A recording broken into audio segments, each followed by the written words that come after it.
1 Raja-Raja 4 ayat 34. Maka datanglah orang dari segala bangsa mendengarkan hikmat Salomo, dan ia menerima upeti dari semua raja-raja di bumi yang telah mendengar tentang hikmatnya itu. Catatan si Bang Epan, berani nggak lo, hei artis-artis gereja, penyanyi-penyanyi gereja, pencipta lagu gereja yang punya lagu yang udah dilindungi oleh Badan Hak Cipta, pendeta hebat punya khotbah keren sampai didaftarin di Badan Hak Cipta, dan siapapun yang memiliki sekali bertalenta lo yang lo miliki dan yang selalu berkata sebelum konser rohani atau kakek rohani, biarlah kemuliaan Tuhan terjadi dan bukan kemuliaan diriku, dan biarlah ini menjadi berkat buat semua orang.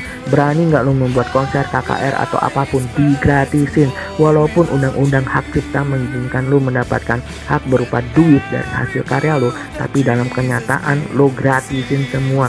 Gua baru tahu Salomo ini bukan Yesus ya. Salomo seorang raja Israel, di mana awalnya dia minta Tuhan hanya sebuah hikmat, lalu Tuhan Allah memberikan dan mengabulkan permohonan Salomo.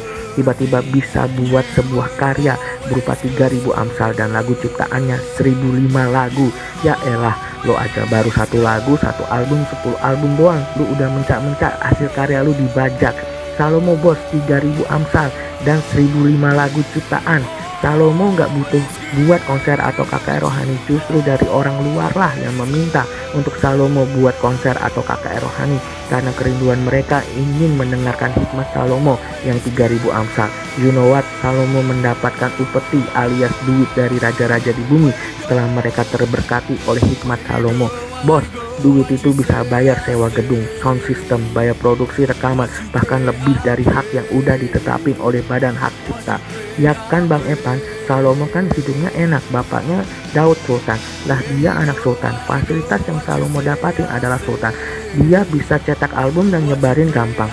Sultan dilawan, ini bukan sultan atau anak sultan. Karena Daud menghormati dan percaya taat kepada Tuhan Yesus, maka Tuhan menghormati juga dengan memberkati Daud, dan juga Salomo anaknya diberkati Tuhan. Dan hati Salomo sebelum mendapatkan berkat melimpah ini dites sama Tuhan. Salomo gak minta lagi kekayaan, duit berlimpah lagi yang membuat dia terlena akan kelimpahan, tapi Salomo minta hikmat dan kebijaksanaan Tuhan.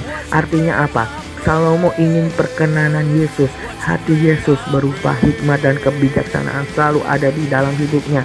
Salomo ingin memiliki Yesus. Salomo sangat-sangat menghormati dan sayang banget sama Yesus. Dia nggak mau lepasin Yesus. Maka Tuhan Allah memberikan, ingat ya, memberikan apa yang nggak pernah dipikirkan Salomo sebelumnya.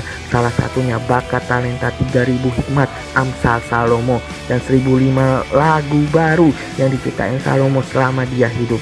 Masa sih? Mana buktinya? Teman-teman bisa baca di 1 Raja-Raja 4 ayat 29 sampai 34. Ini yang ingin gue sampaikan dan gue berdoa buat kita semua. Yuk, milikilah Yesus. Kita belajar bersama-sama memiliki Yesus. Kalau kita berbicara berkat, ternyata berkat itu adalah Yesus Kristus sendiri kok.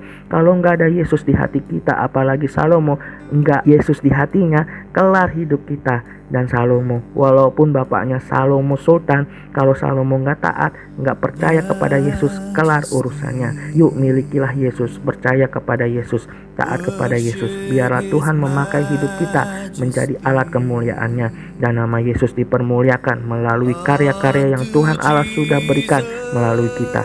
Jangan takut untuk berkarya, karena Yesus nggak takut memakai kita untuk kita bisa membuat karya hanya untuk hormat dan kemuliaan Tuhan. Kuncinya apa? Milikilah Yesus. Haleluya.